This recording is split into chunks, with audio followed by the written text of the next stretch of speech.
AFP. The village is so close to North Korea, but the residents have never visited there. The North Koreans live almost as close as they can be to their hometowns from which they fled.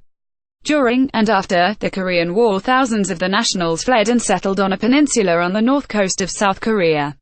It soon became known as Abai village, meaning grandfather in the dialect of the North's Hamgyong region, where many of them came from. The dwindling number of first-generation settlers feel a strong connection with the North, where many have families. Most, however, identify as Southerners after spending more than half their lives in the South and will cheer on South Korea during the Winter Olympics.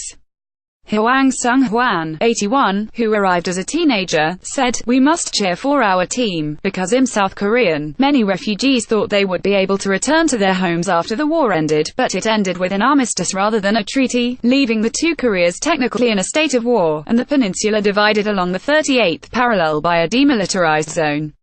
The sandy beaches of the little village were even used as the filming location for a popular TV drama, and it has since become a bustling weekend destination for South Koreans.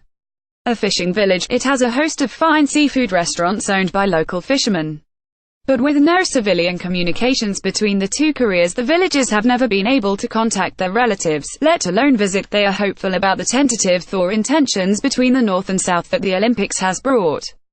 Dialogue has opened for the first time in years, and the two Koreas agreed to have a combined women's ice hockey team and to walk together under one flag at the opening ceremony next month. AFP. Many refugees had thought they would be able to return to their homes after the war, and 12 North Korean players will join the South's 23-player squad. The two Koreas have competed as a single nation in sports events before, including football and table tennis matches, but have never joined forces for a major event such as the Olympics or the Asian Games.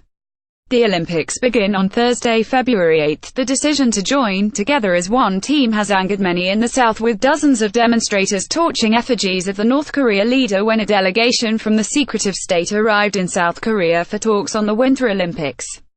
But the protests are an indication of discontent in the South, and this unhappiness is likely to cause problems.